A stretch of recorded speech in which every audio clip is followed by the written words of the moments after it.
वाकई में काफ़ी डर हो गया। कल अमित शाह जी यहाँ आए थे गांधी मैदान में, इतने डर हो गया था हम लोगों को कि मात्र 1500 लोग ही जुटे थे। इतना डर गए थे, घर से निकल नहीं पा रहे थे हम लोग। तो हेमंत जी टस से मस नहीं हुए। वो सारी जो केंद्र की सरकार ने जो योजनाएं इस राज्य को देने को मना किया, उस सारी योजनाएं हेमंत जी ने अपनी हिम्मत से, अपने गठबंधन के साथियों की मदद से इस राज्य में चालू करने कि इनके जो करीबी हैं, इनके यहाँ जब पैसे मिलते हैं तो मशीन गर्म हो जाता है गिनते गिनते, लेकिन पैसे इनके खत्म नहीं होते। ऐसे गंभीर आरोप मंच से लगाए। सरकार से जो विकास की बात की जाती है तो 1 लाख करोड़ लोग दिया गया, वो बात सामने लाया जाता है। फिर ये आपको लॉकडाउन का ये हवाला दिया जाता है। आपको नहीं लगता कहीं अपने आपदा में अवसर वाली बात हो गई है?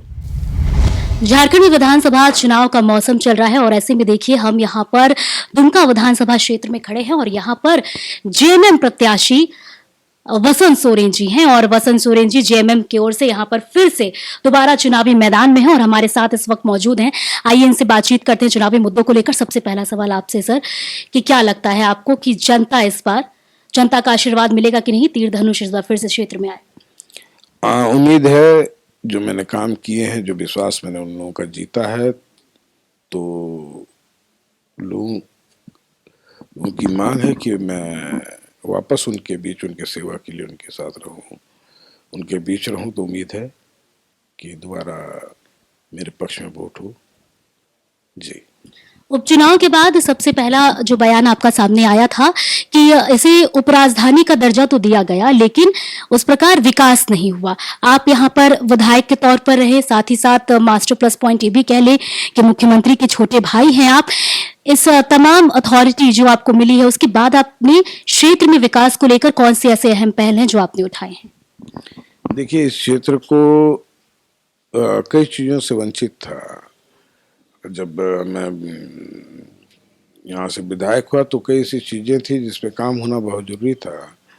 शिक्षा का क्षेत्र कह लें या स्वास्थ्य के क्षेत्र को कह लें, सड़कों की हालत देख लें, पानी की व्यवस्था को देख लें, और इन चारों चीज़ों पे मैंने खुल के काम किया। जितना मेरा कार्यकाल था, जितना मैं सक्षम हो सकता था, वो सारे काम मैंने किए हैं। और उन पे बहुत, इन कामों के ऊपर, पाइपलाइन पे बहुत सारे काम ऐसे हैं जिनको अभी होना बाकी है और उस पर काम चल भी रहा है और लोगों तक वो चीज़ें, वो सुविधाएं मैं पहुंचाने का काम कर रहा हूँ। बीजेपी का आरोप देखिए आपके ऊपर लगता रहा है और लूट खसोट का एक बड़ा आरोप आप पे लगाते हैं, क्या कहिएगा? लूट खसोट का आरोप मुझ पे? जी। जैसा मैं समझा नहीं, क्योंकि हमारे क्षेत्र पार्टी को लूट करने की पार्टी है, लुटेरी पार्टी एक तरह से आप कह लें कि ये पार्टी बस लूटती है जनता का पैसा। ये एक बड़ा आरोप बीजेपी लगातार लगाते आई है, तो इस पर क्या प्रतिक्रिया आपकी? आज मेरी समझ में नहीं आ रहा है कि हमने जनता को कहाँ लूटा, कब लूटा, कैसे लूटा। हम लोगों ने तो जनता के बीच सिर्फ बांटने का ही काम किया है। मैया सम्मान योजना का माध्यम को ले लीजिए, आप बिजली बकाया बिल का जो मामला था, जिस बोझ के तले वो दबे हुए थे कि किसी के परिवार में जहाँ 20,000, 25,000, 12,000, 50,000 तक के बिल आए हुए थे, जिसको देना संभव नहीं था उन परिवारों के लिए, उस बकाया बिल को कंप्लीटली खत्म कर दिया गया और आज 200 यूनिट फ्री कर दिया गया। अगर लोग, ये विपक्ष के लोग, इसको लूट या भ्रष्टाचार का नाम देते हैं तो हम मानते हैं, इस चीज को एक्सेप्ट करते हैं कि ये भ्रष्टाचार। अभी अभी हाल ही में मधुपुर में देखिए आपको अमित शाह ने वहां पे जनसभा किया और इस दौरान उन्होंने बड़े स्पष्ट शब्द में कहा और बड़ा आरोप उन पे उन्होंने लगाया है कि इनके जो करीबी हैं, इनके यहाँ जब पैसे मिलते हैं तो मशीन गर्म हो जाता है गिनते गिनते, लेकिन पैसे इनके खत्म नहीं होते। ऐसे गंभीर आरोप मंच से लगाए गए। देखिए, आरोप लगाना, आरोप प्रत्यारोप इन लोगों का काम है।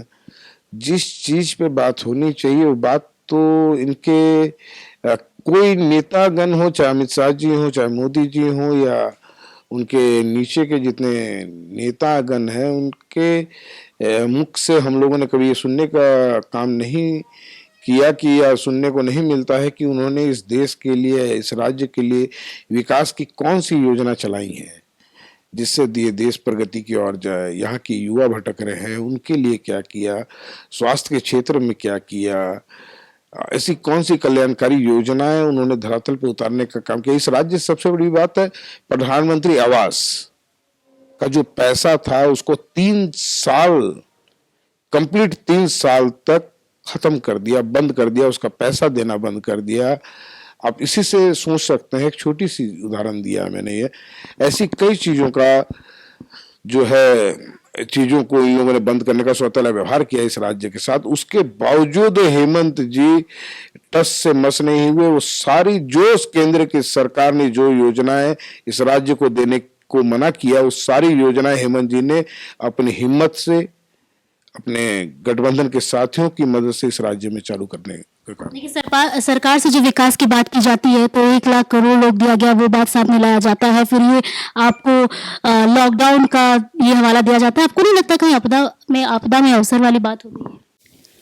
आपदा में अवसर वाली बात समझ में नहीं आई, क्योंकि आपदा विकास की जब बात होती है कि लॉकडाउन का फिर एक कारण दिया जाता है, ऐसे में ये आरोप लग रहे हैं, तो यही सवाल है। लॉकडाउन सिर्फ झारखंड में नहीं हुआ था, पूरे देश में हुआ था। और उस लॉकडाउन में आपको मालूम होना चाहिए कि एकमात्र झारखंड ही ऐसा राज्य रहा जो नंबर 1 पे रहा है कि किसी गरीब को, किसी असहाय व्यक्ति को बेसहारा इस राज्य के मुख्यमंत्री ने ना हम लोगों ने छोड़ने का काम किया। हम ही वो राज्य हैं जहां लोगों को, हमारे प्रदेश से गए लोगों को हवाई जहाज के मार्फत लाया गया, ट्रेन के मार्फत लाया गया, बस से लेके गया आया गया, उनके घर तक अनाज पहुंचाने का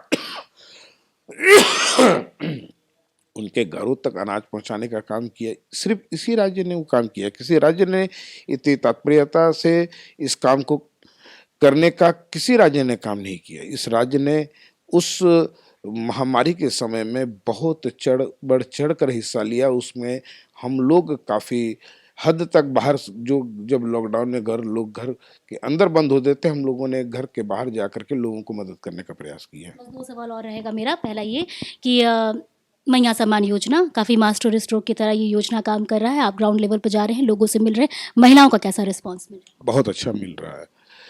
इस बार उनको ये लग रहा है कि सही में जो आधी आबादी कही जाती है, जो केंद्र की सरकार चिल्ला चिल्ला के कहती है कि हम आधी आबादी की ये करते हैं, मान करते हैं, सम्मान करते हैं, उन्होंने नहीं दिया, उन्होंने ना किया है इस बारे में। इस राज्य ने एक्चुअल में मैया सम्मान के माध्यम से उन माताओं को, बहनों को एक्चुअल सम्मान देने का काम किया। उस आधी आबादी को पूरा सम्मान देने का काम किया है तो इसी राज्य ने किया है, हेमंत जी ने करने का काम किया है, इस पूरे गठबंधन ने देने का काम किया है।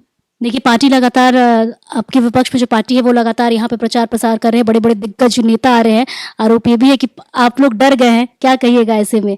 वाकई में काफ़ी डर हो गया। कल अमित शाह जी यहाँ आए थे गांधी मैदान में, इतने डर हो गया था हम लोगों को कि मात्र 1500 लोग ही जुटे थे। इतना डर गए थे, घर से निकल नहीं पा रहे थे हम लोग। जी, तो देखिए हमारे साथ यहाँ पर वसंत सोरेन जी, इनसे हमारी खास बातचीत हुई। पहले चरण का मतदान हो चुका है, दूसरे चरण का मतदान बाकी है और दुमका विधानसभा क्षेत्र दूसरे चरण के मतदान में आता है। ऐसे में 20 तारीख को मतदान है, 23 तारीख को रिजल्ट आने वाला है। अब देखने वाली बात होगी कि इस बार जनता किसको चुनती है। क्या वर्तमान में जो सरकार है वही कमान लेके आगे बढ़ती है या फिर बदलाव कहीं ना कहीं देखने को मिलता है? तो कैमरामैन रवि के साथ मैं पूर्णिमा, दुमका।